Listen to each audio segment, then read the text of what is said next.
Hello friends. Well, we made it through a very, very muggy one today. Thank you for remaining focused, even though we were in a sweat box today. Today's lesson was a little bit of a three-part process, and I'll go through two of those parts today, and I think I'm going to post a video about the third part tomorrow, even though I'm not here and you guys have a writing day. What I'll probably do is I'll post an entirely separate video about what we talked about today, about what your final exam projects are going to look like.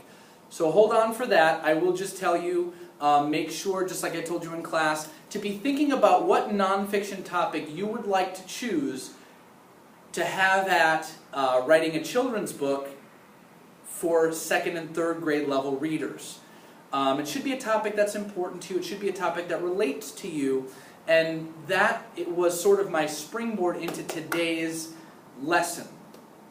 We finished reading the novel Drums, Girls, and Dangerous Pie yesterday, but there were some extra bonus features at the end of the book, and I wanted to take some time to go over those with you as they related to our final exploration of what were the themes that kept coming up over and over again in this book, and from there, what was the main idea, what did Jordan Sonnenblick want us to get out of this, because as you know, in your packets, you're asked to answer those questions after your Wait What Just Happened organizer. So I'm going to start there for you. When Jordan Sonnenblick set out to write this particular story, we learned today just how much of it was so methodically planned directly from the beginning. Now, we've talked about this in the past. If we ever want to be able to analyze themes, we first need to look at, and I'll step over here, we first need to look at the resolution to conflicts, because we know that theme does not become clear. Especially if we're in the middle of our conflict, themes don't become clear, stuff that's kept coming up over and over again that we can apply to the rest of our lives until after the conflict gets resolved. We see that the main conflict is introduced here, there's a decision that's made that leads to the ultimate resolution of the conflict, and through that resolution, we are able to analyze themes. Well, these themes that have been coming up over the course of the story, and I won't go over all the ones we discussed in class today, I'll let you remember the rest or discover the rest if you weren't in class today.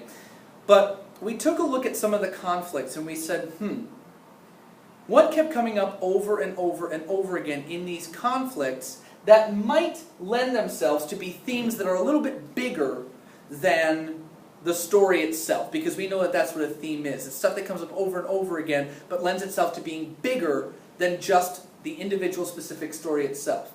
Well, we looked at things like maturity as a theme. Well, how did we arrive at maturity as a theme? Well, we took a look at the way people were dealing with Jeffrey's illness, the way Stephen approached his feelings about the illness and his selfishness at the beginning versus what he ultimately decided to do at the end of the story that allowed him to fully realize this struggle that he'd been going through in his own mind about how to deal best with Jeffrey's illness. Now, we decided that that was our main conflict. Okay? This theme of being mature we also see in Dad's issues, in that Dad is trying to protect the family the best way he knows how to, but he's doing it in a selfish way in that he doesn't want to have these discussions. It would be very easy for him to just not deal with any of this, and so instead he's just going to go bury his head in the sand at work and say, no, work, work, it's all about this, it's all about this, when really what he was saying is it's all about me.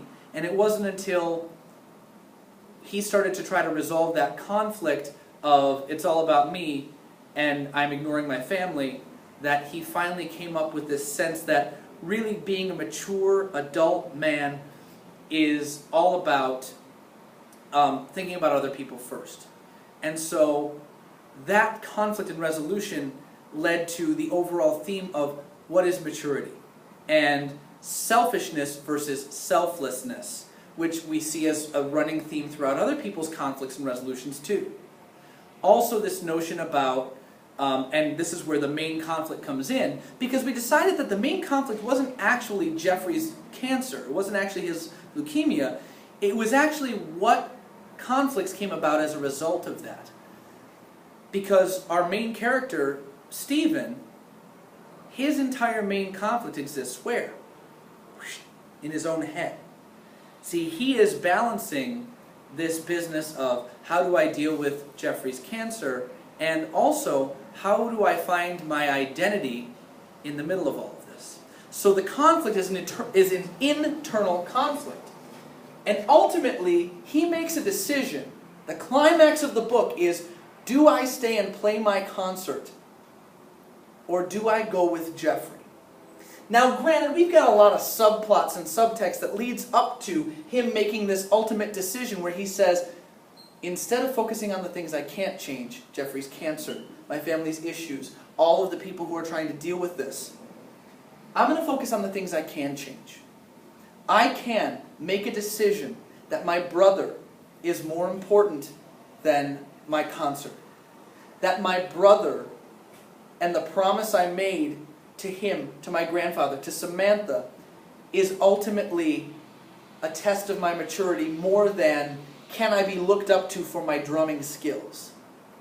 That decision leads him to the resolution in his life of being a mature, responsible, contributing member of his family.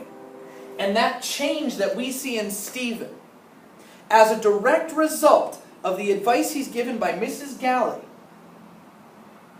allows us into the world of what Jordan Sonnenblick intended us to get out as the main idea. See, these themes of maturity and responsibility and selflessness versus selfishness, all of these things contribute to changing Stephen.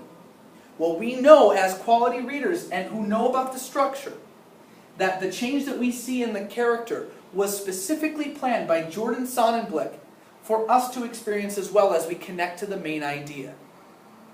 The main idea being, instead of worrying about the things you can't control, focus on the things that you can control.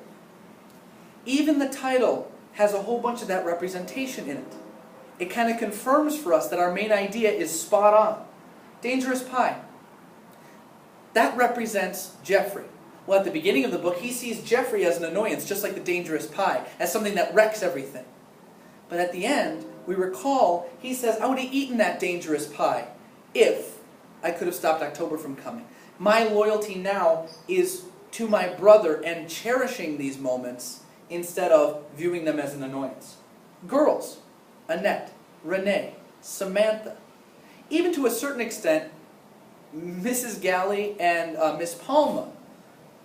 These girls all make decisions in their lives to change what they can. Annette and Renee cannot take Jeffrey's cancer away, but they can make a decision to try to raise money for the family to support them.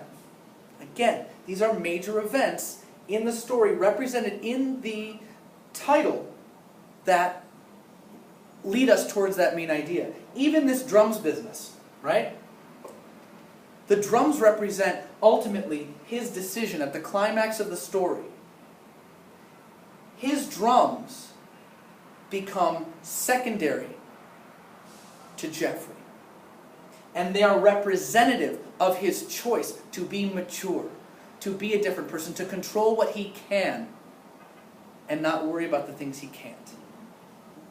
So all of this stuff coming together, we really said, wow, Jordan Sonnenblick, his author's purpose was so clear and so focused and so directed, and his main idea was so clear for us. And it was laid out in this perfect story that was really entertaining to read, and we said, wow, I could never do something like that. Hold on a minute. I sort of get sick of hearing that from you guys. And you know why? Because we talked about it at the very beginning of the year. What's the one thing all of us are an expert at that we could share with the world? Ourselves.